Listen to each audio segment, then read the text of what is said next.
Paula e a aula do tema de hoje é ressonância da coluna lombar.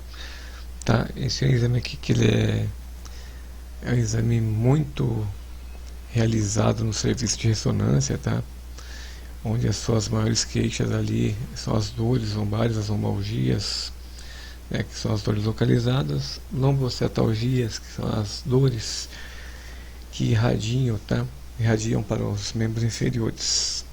Tá? Também pode ser realizada em controles pós-operatórios, suspeitas de tumores, fístulas, tá? Então, a anatomia de interesse no estudo por ressonância da coluna lombar, ela vai contar a região, tá? De T12L1 até L5S1. Então, nesse estudo aqui nós vamos avaliar, tá? A região do ligamento longitudinal anterior, as saídas dos nervos lombares, tá? Os discos intervertebrais, tá? Na região posterior aqui dos discos, no canal, né? A região do canal medular, nos forames aqui vertebrais, o estudo para saber se há realmente a herniação, tá, do disco intervertebral invadindo o canal, comprimindo alguma raiz nervosa, tá? Isso aqui numa vista lateral, tá? Ou num corte sagital, que é o que nós temos o hábito de chamar esta imagem aqui, que é uma vista lateral, tá? Uma vista coronal, nós vamos avaliar também tanto a região ali da medula, tá? Da cauda equina, na verdade, dos terminais nervosos, e as saídas, tá? Dos plexos lombares.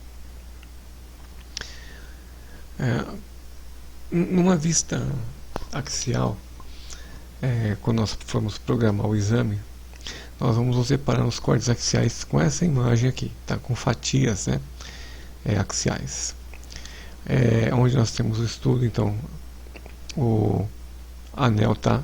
O anel fibroso, ou ânulo fibroso, tá? O núcleo pulposo, a região aqui da cauda equina, esse monte de barrinha aqui, né? Nós vemos muito bem na ressonância, saem os seus pares depois aqui para as raízes nervosas. A região aqui do saco dural, as hérnias, tá? As hérnias discais, o que acontece? Esse anel aqui, ele é abaulado, tá, para fora, onde ele pode comprimir tanto a região aqui do saco dural, tá, como também das raízes nervosas, onde ocasiona ali então as lombalgias, tá? Então, numa vista axial, a gente vai sempre prestar atenção no disco, tá, e na saída dos nervos aqui, tá, dos pares de nervos que vão para as raízes nervosas e assim distribuído ao longo do corpo ali, tá, da região da lombar, dos músculos, enfim, para cada sistema responsável por movimentos ou outras funções. Bom, então o objetivo desse exame, tá, ele é realizado ali na suspeita, tá, de uma hérnia discal lombar, na suspeita de tumores, tá, traumas ou fraturas ali patológicas, tá, do tipo de osteoporose, dores, tá, radiculopatia persistentes há mais de 6 semanas, tá, que não respondem ali ao tratamento conservador, algum tipo de processo infeccioso, inflamatório, tá, então a osteomielite espinhal, algum tipo de abscesso aí da medula espinhal, então mielopatia, esclerose múltipla, tá, possíveis lesões medulares, tá, com déficit neurológico, pós-traumático em acidentes, a síndrome da claudequina, tá? Que é um distúrbio ali súbito relacionado a intestino e bexiga. Pode ser solicitado nas doenças de compressão medular, tá? Perda de força nos membros inferiores, um acompanhamento aí pós-operatório, como eu citei anteriormente, tuberculose, tá? Da coluna vertebral, ou seja, uma série de fatores onde o paciente às vezes vem apenas com uma queixa de uma dor, tá? Pode ser que não tenha uma hérnia, mas pode ter uma tumoração, ou de repente tem uma hérnia, tá? Ou uma pequena protusão, ou abolamento discal que faz a compressão ali na região das raízes nervosas, tá? Então, o objetivo desse exame geralmente está atrelado às dores, tá? Na região lombar. Bom, o posicionamento para esse exame aí, o paciente geralmente vai entrar com a cabeça primeiro em decúbito dorsal, e o laser, tá? Localizador, ele vai ser acionado ali, vai ser zerado, tá? Na altura de L3, tá bom? Tem outra posição que eu posso fazer esse exame? O paciente tem fobia? Sim. O paciente pode também entrar com os pés, tá? Direcionados ali para o scanner. Pode ser realizado o paciente em decúbito lateral, decúbito ventral, tá? Mas de preferência o paciente entrando primeiro com a cabeça em decúbito dorsal, ou entrando com os pés, tá? De uma forma que ele colabore para que o exame seja adquirido de forma rápida, tá? Orientando sempre o paciente a não mexer, tá bom? Colocar coxins, uma almofada debaixo dos joelhos também ajuda muito, tá? Para tirar a tensão ali da região da coluna lombar e assim proporcionar um pouco mais de conforto para o paciente, ok? Então a posição, o posicionamento básico, então é esse que o paciente ele vai entrar a cabeça apontada para o scanner, tá? Em decúbito dorsal. E as outras que eu citei anteriormente são opções também, tá bom? De se realizar o exame. Uma nota que se o exame for realizado, tá? Em decúbito ventral, é necessário usar a bobina de corpo, tá? O uso de bobinas, pessoal, ele está atrelado aí ao equipamento que você trabalha. Então existem equipamentos de ressonância que existe a bobina já na mesa, que é a Spiner, tá? E elas têm um sinal muito bom para realizar exames da coluna, tá? Não necessitando então usar a bobina de corpo, tá? Caso o paciente fique em decúbito ventral, então aí vai ser necessário o uso da bobina de corpo na região lombar, tá? Se tiver em decúbito ventral ou em decúbito lateral, tá? Mas isso aí são variações.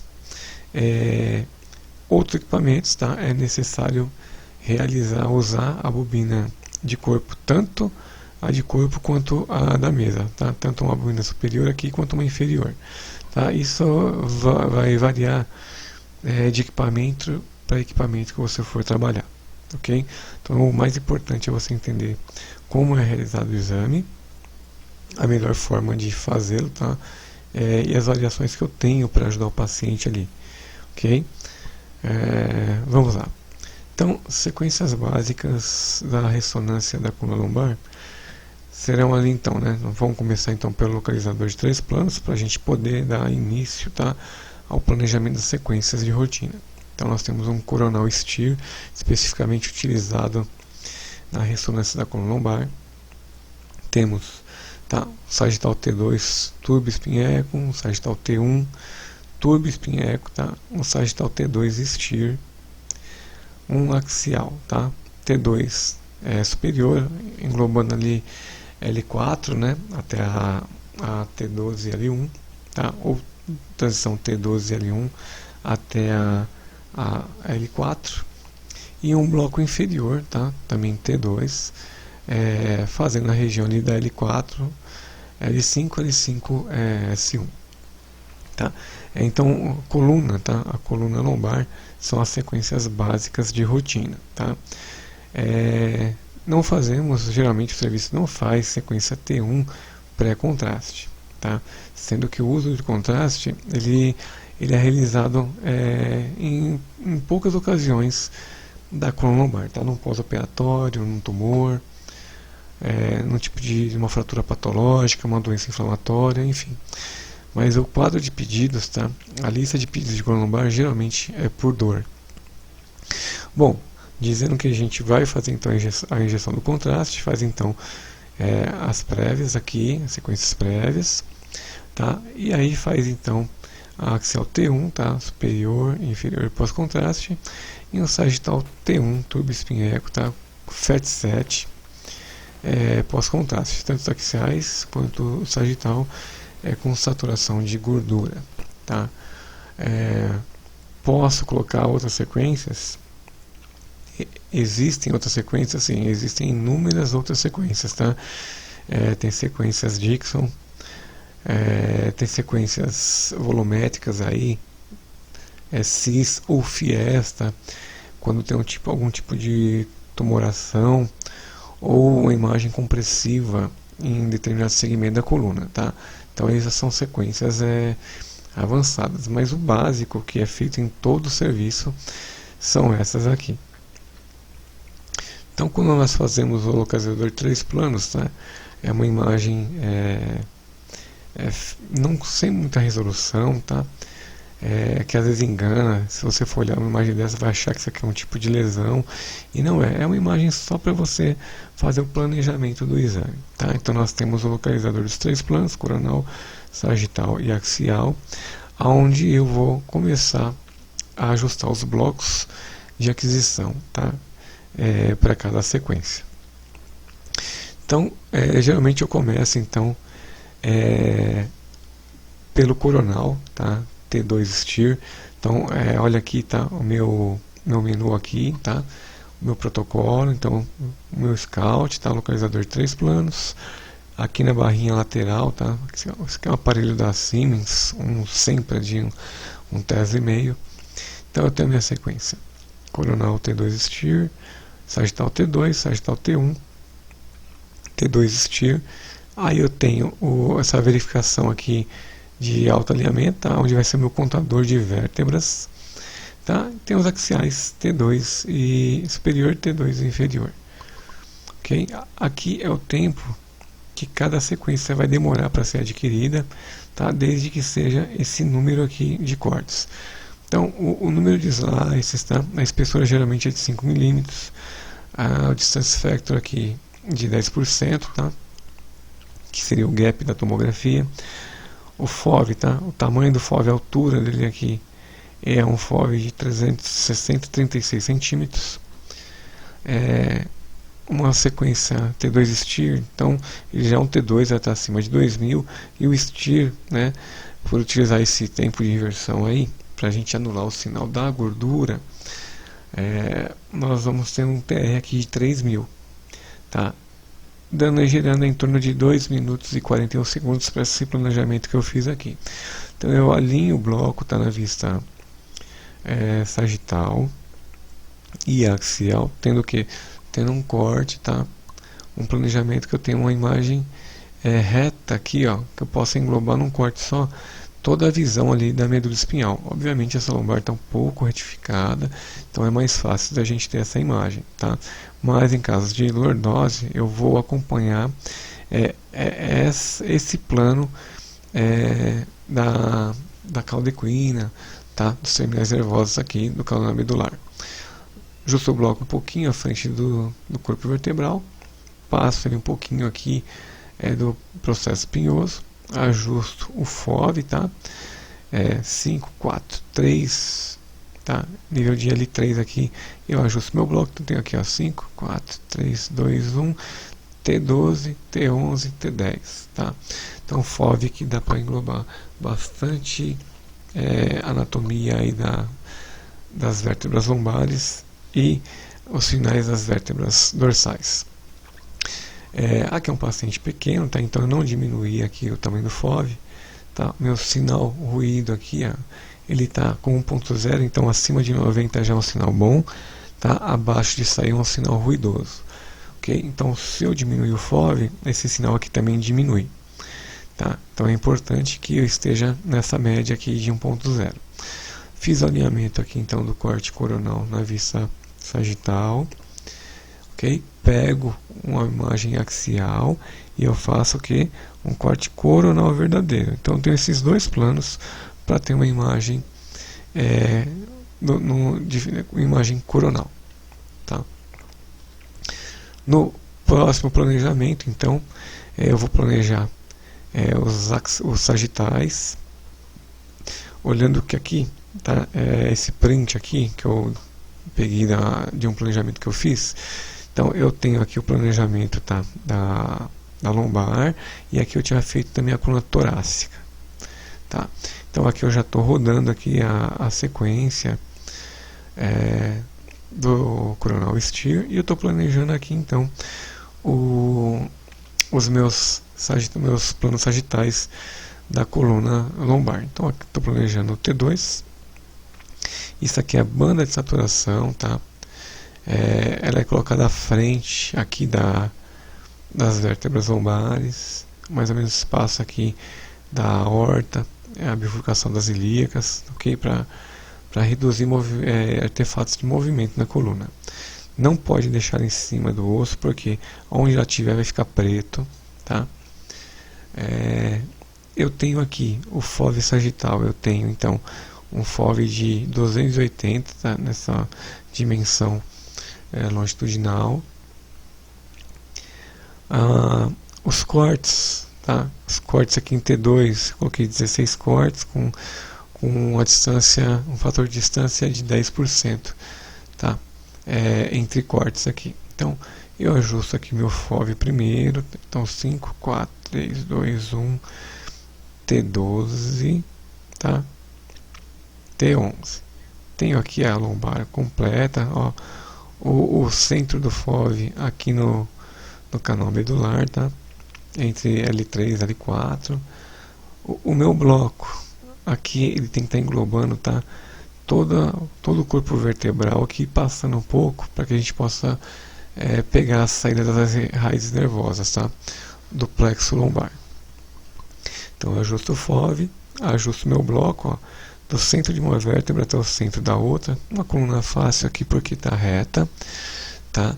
Em caso de escoliose eu preciso abrir mais esse bloco aqui para englobar toda a anatomia da vértebra. E aqui nessa vista axial eu faço o que? Eu traço esse corte também num sagital verdadeiro, tanto aqui no axial como aqui no coronal, tá? Esse planejamento aqui, ele é idêntico para os 3 sagitais. Então eu fiz essa programação, eu posso copiar aqui, ou o equipamento já vai fazer a cópia automaticamente aqui dos cortes, tá? E dos parâmetros de planejamento de corte aqui e tamanho de bloco, tá? Para os demais aqui. Essa imagem aqui, ela é uma imagem, tá? De localização, ela está marcando aqui o nível das vértebras. Então ela vai marcar S1, L5, L4, L3, tá? L2, L1, T12, enfim, ela vai fazer a marcação de todas as vértebras, tá? Por quê? Quando eu fiz os axiais, ele vai sair com a numeração aqui embaixo, dizendo que essa vértebra está entre, que ela é uma L3, é uma transição de L3 para L4, tá? É um facilitador isso aqui, é muito importante, muito legal. Então o que eu vou fazer aqui? Quando eu dei OK aqui, eu go, apply, ele já vai abrir essa aba, porque eu preciso conferir se os níveis estão certos. Aí eu posso corrigir o nível, posso marcar o nível, adicionar o nível. Geralmente vai estar tudo certo, tá? Esse aqui é equipamento tem inteligência artificial. Se não tiver, não tem problema. Você vai corrigir no seu equipamento aqui o nível da vértebra. Corrigiu, tá tudo certinho. Você vai apertar no Go aqui e vai partir então para o planejamento dos axiais. Então, nos axiais, tá? O que eu vou ter aqui? Eu vou ter que ajustar o meu FOV, tá? Para o seu FOV. Ajusta aqui o meu bloco, então, 5, 4, eu pego o de L4, né? 3, 2, 1, 12, transição T12, L1, tá? E eu tenho essa porção aqui da L4, não pegando a L5 aqui. Então eu peguei quase toda a L4 e fiz esse corte aqui, tá? Eu ajustei meu bloco, fazendo axial nessa linha central aqui do bloco, tá?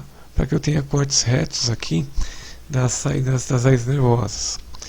Enfim, é uma coluna que está retificada. Legal. Se ela tiver com uma curvatura exacerbada, o que eu vou fazer? Sempre vou considerar essa linha, tá? Para que eu possa angular meu bloco no plano dos demais discos. A banda de saturação, essa barra aqui, ela fica à frente também, tá? do corpo vertebral.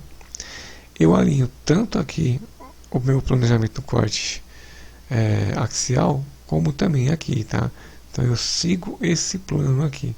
Então eu estou pegando a transição, tá? E aqui eu peguei a transição. Perfeito. Bobinas da mesa, só Spyder que estou usando aqui, ligadas, tá? Na direção do bloco aqui. Não preciso ligar essas bobinas porque eu não vou ter captação de imagem nessa região. Ajustei o bloco, perfeito. Então eu tenho aqui 30 slices, tá? Nesse bloco superior, tá joia? Com um corte de 4 mm de espessura. Bom, vou fazer então a programação do próximo, que é o inferior agora, tá? Já no número menor. Então eu tenho 20 cortes, tá? Para pegar o que me faltou aqui, que seria L4, tá? Eu posso pegar ela inteira, posso pegar essa outra porção, perfeito, porque eu já varri tanto aqui quanto aqui para baixo na saída da raiz nervosa. Então eu tenho L4, L5, L5, S1, tá? E aqui S1, S2, essa região do sacro. Então aqui é a mesma coisa, eu centralizo aqui, ó, o meu FOV, tá? Alinho essa linha central aqui do bloco, fazendo o corte bem no meio do disco aqui de L5, S1, ajusto o bloco aqui e eu ajusto a minha banda de saturação. Tudo certinho, perfeito. Vou clicar aqui no Go e já vou rodar minha sequência. Então, um exame de coluna lombar é um exame que em média a gente vai demorar aí cerca de 12 minutos, tudo correndo bem, tá? Mais ou menos 3 minutos eu gasto aqui para planejar tudo isso aqui que eu falei para vocês até agora. Bom, finalizou o exame. Então eu vou fazer o que? Eu vou avaliar aqui as imagens, né? Os meus sagitais, o coronal, e eu deixei essa imagem, fiz esse print aqui justamente para isso aqui, ó. Então eu tenho aqui o nível superior, tá? Essa vértebra aqui é esse corte, e essa fase aqui, a região do sacro, é esse corte aqui. Então eu joguei o bloco superior aqui, o bloco inferior aqui, e olha aqui. Então eu englobei na vista axial, tá? Os dois blocos me englobaram aqui, ó, 5, 4, 3, 2, 1, T12. Então de T12 L1 até L5 S1, S1, S2, tá? Que foi o que nós adquirimos, tá? Nesse exame de ressonância, nesse planejamento. Então corro o bloco lá, peguei lá em cima, peguei aqui embaixo, ou seja, fiz a aquisição de toda a coluna lombar. Perfeito? Exame da lombar encerrado, tá? Esse aqui é um print do exame que eu fiz então com a torácica lombar.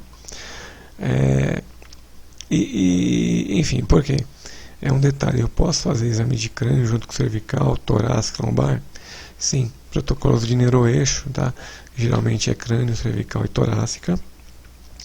E muitas vezes o médico também já solicita a lombar junto, tá? E aí o que eu faria aqui? Adicionaria então aqui a cervical, faria um localizador panorâmico, tá? Que eu já mostrei, ou se você não fez a aula da coluna torácica, lá eu mostro como que a gente faz, né, esse blocão aqui, tá? Para ter uma vista panorâmica da coluna total, para que eu possa programar desde a cervical até a região da lombar, tá? Uma outra questão, eu fiz em blocos, né, um bloco superior e um bloco inferior. Ah, tá legal. Só que você pode trabalhar em um lugar que seja multibloco e multiângulo. O que, que é isso? Seria isso aqui. Eu tenho um bloco ali, ó, na L3, L4, na transição só dos discos, um corte que eu vou cortar os discos aqui para ter uma boa vista da raiz nervosa, tá? Um outro bloquinho de L4, L5 e um outro bloco de L5, S1. Ou seja, são multiblocos, tá? Em um multiângulo. Obviamente colocaria um outro bloco aqui e mais um aqui, ok? Porém, hoje em dia nós fazemos o que? Fazemos um bloco inferior e um bloco superior. O que você vai ter que fazer? Você vai ter que seguir, tá, o protocolo do teu serviço. Às vezes a gente pega uma lombar, uma cervical e a gente faz os blocos grandes e a gente vê que tem hérnias, tá? Que estão comprimindo muito essa região e às vezes o bloco, por estar numa dimensão só, num plano só, pode distorcer a saída da raiz nervosa. E aí a gente pode fazer um complemento, tá? Em axial T2 para vermos então o que a saída da raiz nervosa, tá? E se a compressão do disco acometendo ali a saída da raiz nervosa, tá bom? Então aqui é uma dica também, que também pode ser um protocolo onde você venha trabalhar, tá? Então espero que você tenha gostado dessa primeira aula, tá? Na programação da coluna lombar, que você tenha entendido, tá?